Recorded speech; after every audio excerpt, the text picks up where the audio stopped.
I want to talk to you today about the question, what does it mean?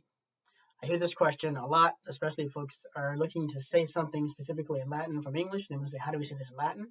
Or they have something in Latin and they want to say, what's the right way to say this in English?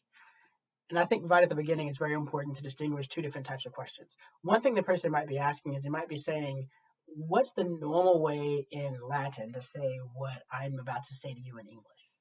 And if that's what the person means, then that's a good question. And that's a question we can talk about and have a meaningful discussion about. But a lot of times I feel the question is actually, how do you say this particular thing? How do you say these words in Latin in the way that this would mean the same thing? That turns into, what is the English word that this Latin word means? Or what is the Latin word that this English word means? And often we see folks trying to do this on their own. They'll take things word by word and try to translate things word by word.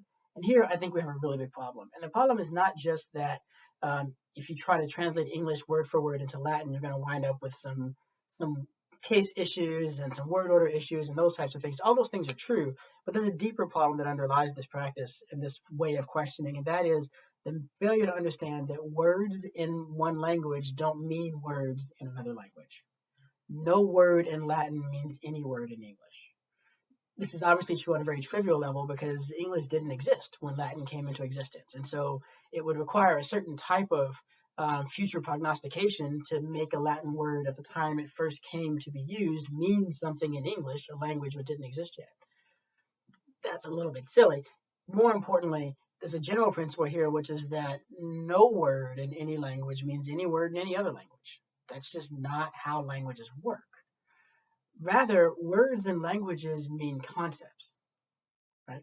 And so one of the things that will happen is you begin to compare languages to one another, which is a necessary task for translation, is that you'll realize that one or more, in fact, both, all of the languages in question will have words that are really, really good, and there's just no corresponding word in the other language. I faced this problem when I came back from studying French in France, and I got back to America, and I discovered that there was a word that I really liked using in French that we just didn't have a good um, example of in English, and that was the word préciser, which means to make more precise. Now, I can always say in English, I need to make it more precise, but in French, I could just use that as a verb and get going on. Il faut préciser, right? And it was just ready to go.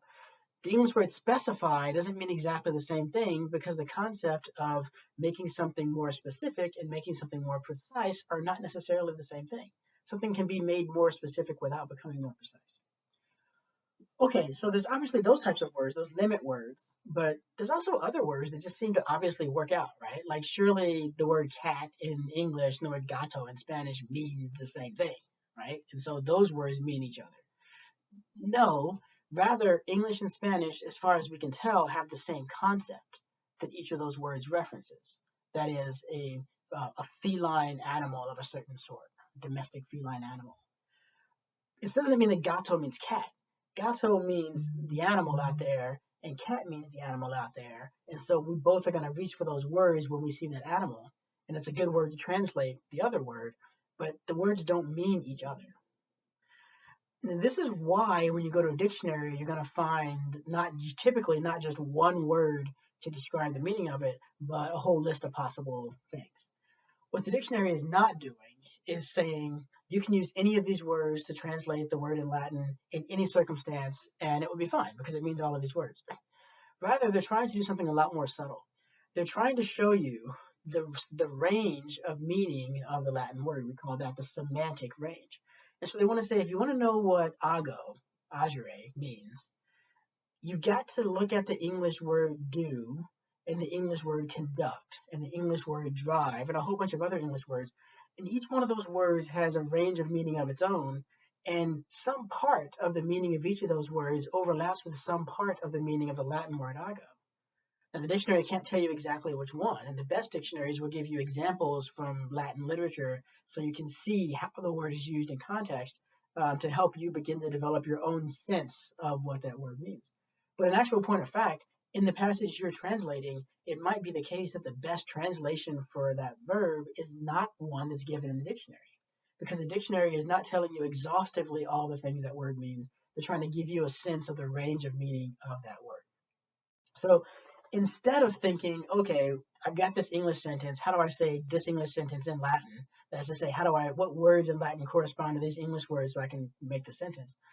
Rather, what you have to do is you have to think, what is the concept in Latin that corresponds to the concept in English, or vice versa? If the English phrase is make a right, how does Latin think about that sense of directing someone to go and turn right? Right. You've got to think about the concepts that underlie the words and then translate those concepts into the equivalent Roman concepts and then create your Latin sentence. Or when looking at a Latin sentence, you've got to think about the concepts those words mean and then think about what concepts we use in English and then translate those concepts into normal sounding English. In order to do this, in order to be able to do this, we're going to have to study Latin on its own ground and not primarily by relating it to English concepts.